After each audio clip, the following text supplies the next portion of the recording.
Morning, मैं Soni sir. आज हम लोगों का बहुत मोस्ट इंपॉर्टेंट टॉपिक है हाइब्रिडाइजेशन प्रसंकरण इन कोऑर्डिनेशन कंपाउंड। यहाँ से आपको बिहार बोर्ड में जो आपका 12th केमिस्ट्री का एग्जाम होने वाला है, यहाँ से याद रखेंगे 2 से 5 मार्क्स का क्वेश्चन फिक्स रहता है। और इसके साथ ही जेई मेंस वाले जो बच्चे जिनका पेपर है आपका 21 जनवरी से लेकर या 22 जनवरी से जो आपका शिफ्ट स्टार्ट हो रहा है, उनके लिए भी काफ़ी इंपॉर्टेंट है। तो दोनों तरह के बच्चे इनको काफ़ी अच्छे से देख लें, क्योंकि यहाँ से आपका एग्जाम में मार्क्स बनेगा। ठीक है, तो बढ़िया से समझ लेंगे हम लोग। तो हाइब्रिडाइजेशन सीखने के लिए सबसे पहले हमको क्या होना चाहिए, मुझे क्या पता होनी चाहिए, ये वाला 3D series, scooter TV car में फेंको नहीं तो कुंवर जान जाएगा। इसका इलेक्ट्रॉनिक कॉन्फ़िगरेशन आप याद रखें, मैक्सिमम का काम यहीं से होता है। इसका क्या होगा 3D14S2, इसका क्या होगा 3D24S2, इसका क्या होगा 3D34S2, इसका क्या होगा 3D54S1, इसका क्या होगा 3D54S2, याद रखेंगे इसको। इसका क्या होगा 3D64S2, इसका क्या होगा 3D74S2, इसका क्या होगा 3D84S2, और इसका 3D104S1, और इसका 3D104S2। ये इलेक्ट्रॉनिक कॉन्फ़िगरेशन आपके मुंह पर याद होनी चाहिए, outer most electronic configuration 3D series elements का। अब आते हैं हम लोग हाइब्रिडाइजेशन पे। हाइब्रिडाइजेशन का जो अगर कॉन्सेप्ट की अगर हम लोग बात करें तो ये क्या है, इसका एक छोटा सा रूल होता है जो सभी जगह एप्लीकेबल नहीं है, लेकिन आप इसको लिख सकते हैं। 90% जगह काम ये करता है। कोऑर्डिनेशन नंबर 44 और 66, हम कोऑर्डिनेशन कंपाउंड के भी से केवल बात कर रहे हैं।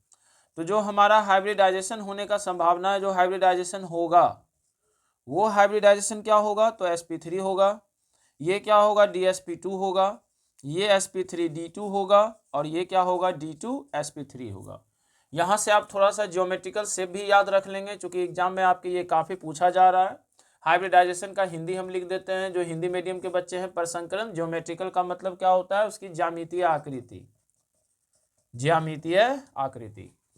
अब ये जो 4 है ये वीक लिगेंड के लिए है। कौन सा लिगेंड के लिए है, वीक लिगेंड, कमजोर लिगेंड के लिए। और ये जो 4 है ये आपका स्ट्रॉन्ग लिगेंड के लिए है। ये 6 जो है आपका वीक लिगेंड के लिए है, और ये जो 6 आपका है स्ट्रॉन्ग लिगेंड के लिए है। तो इतना आप ध्यान रखेंगे। अब इसके बाद की बात हम लोग करते हैं कि इसके बाद क्या किया जाएगा। तो आइए यहाँ तक पहले आप उतार लीजिए, और अब हम आपको समझाते हैं कि इसके आगे का क्या काम है। ज्योमेट्रिकल शेप की बात करें तो 4 जब रहेगा कोऑर्डिनेशन नंबर sp3 होगा, तो इसका ज्योमेट्रिकल शेप होगा टेट्राहेड्रल। ये क्या होगा स्क्वायर प्लेनर,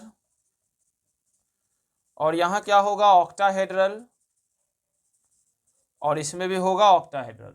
टेट्राहेड्रल का हिंदी भी हम आपको लिख देते हैं चतुष्ट फलकीय। ये होगा आपका वर्गाकार समतलीय, और ये आपका होगा अष्टफलकीय।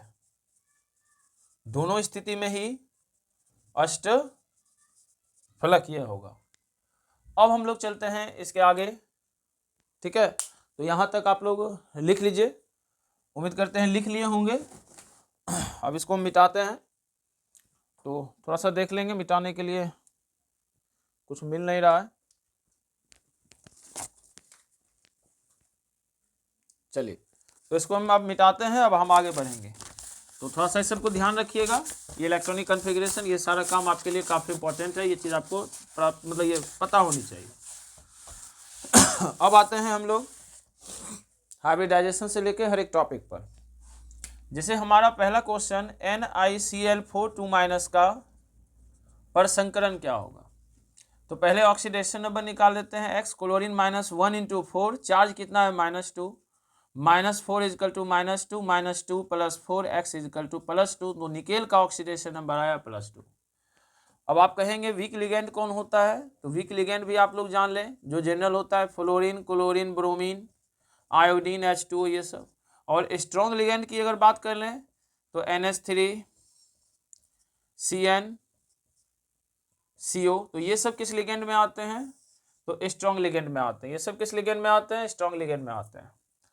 तो चलिए अब हम लोग आगे की विषय में देखते हैं, आगे के काम में। तो निकेल पर ऑक्सीडेशन नंबर आ गया 2+। अब निकेल का जो होता है इलेक्ट्रॉनिक कॉन्फ़िगरेशन 3D8 4S2, तो 3D8 4S2 है, और निकेल पर 2+ है, तो ये 2 चला जाएगा, बच जाएगा 3D8 4S0।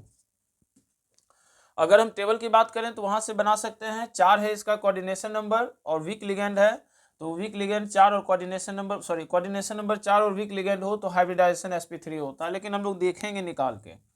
इसके लिए रूल होता है 3d 4s 4p 4d। 3d का ऑर्बिटल में आप लोग को पता है 5 है, 4s में 1, 4p में 3 और 4d में फिर से क्या होंगे 5। अब हम लोग को 8 इलेक्ट्रॉन रखना है और ये है क्या, तो वीक लिगेंड है।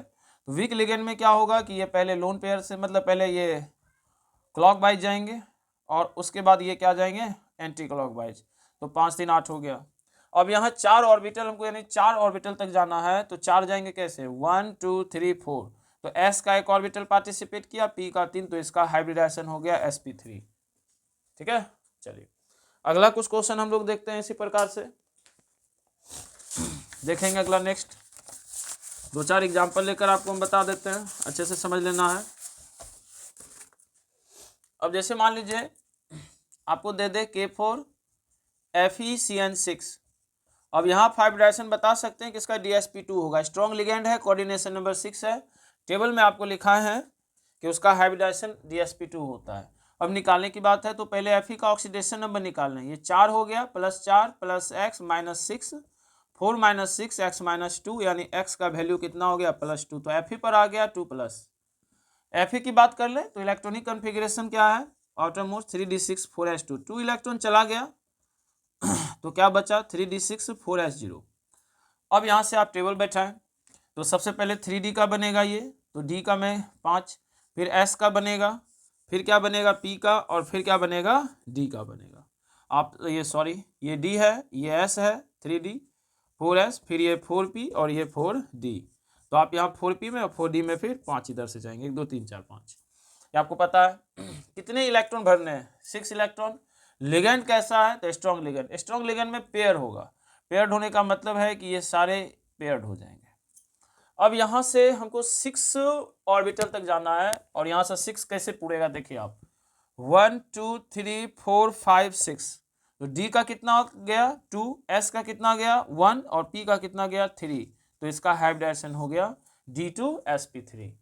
उम्मीद करते हैं आप लोग अच्छे से समझ रहे होंगे। एक क्वेश्चन और हम ले लेते हैं, वो ट्रिक भी काम करेगा लेकिन 1-2 कोऑर्डिनेशन कंपाउंड पे काम नहीं वर्क नहीं करता है, तो इसलिए हम आपको ये बता दिए। एक और हम बता देते हैं और उसके बाद आप लोग आसानी से इसको सीख गए होंगे इजीली।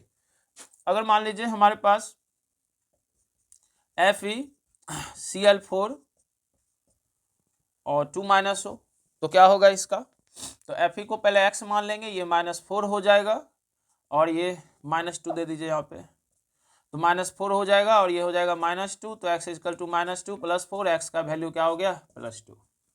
अब जब +2 हो गया तो Fe पर आ गया 2+, अब Fe क्या है 3d6 4s2 है, फिर से 2 इलेक्ट्रॉन यहाँ से चले जाएंगे, d के पास 6 बचेंगे। अब पहले इसके लिए फिर बना लीजिए जिस तरह से हम लोग बनाते हैं, d का s का फिर p का ऑर्बिटल और फिर उसके बाद किसका ऑर्बिटल d का, ये 3d ये 4s ये 4p और ये 4d।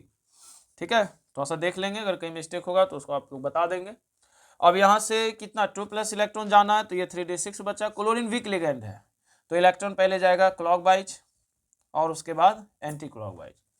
अब हमको 4 ऑर्बिटल तक जाना है, कैसे पूरेगा, s का 1 और 1 2 3, तो s 1 आएगा और p का इन्वॉल्वेशन 3 होगा, तो इसका हाइब्रिडाइजेशन sp3 हो जाएगा। इसी प्रकार से अगर NiCO4 का आपसे पूछ दे तो Ni का ऑक्सीडेशन नंबर कितना होगा 0, चूंकि x हो गया, CO का 0 होता है, 0 × 4 = 0, तो x = 0। निकेल का है क्या 3d8 4s2, अब इसी में आप इलेक्ट्रॉन भर के देखें तो 3d8 में अगर आपको रखना है इलेक्ट्रॉन और लिगेंड कैसा है स्ट्रॉन्ग लिगेंड है, तो 3d8 में पहले क्या होगा, ये सारे के सारे पेयर हो जाएंगे, हो गए पेयर, और बच क्या गया 3d8 4s2, s का भी 2 इलेक्ट्रॉन बचा हुआ है, तो उसको भी आप यहाँ पर इन्वॉल्व कर लें। अब हमको 4 इलेक्ट्रॉन तक जाना है, तो इसका हाइब्रिडेशन यहाँ से लेंगे 1 2 3 4, तो इसका हाइब्रिडेशन हो जाएगा s और p पे 3 sp3, तो याद रखिएगा। तो NiCO4 भी क्या होगा आपका sp3 होगा। तो बेस्ट ऑफ लक, आप समझ गए होंगे, बाय।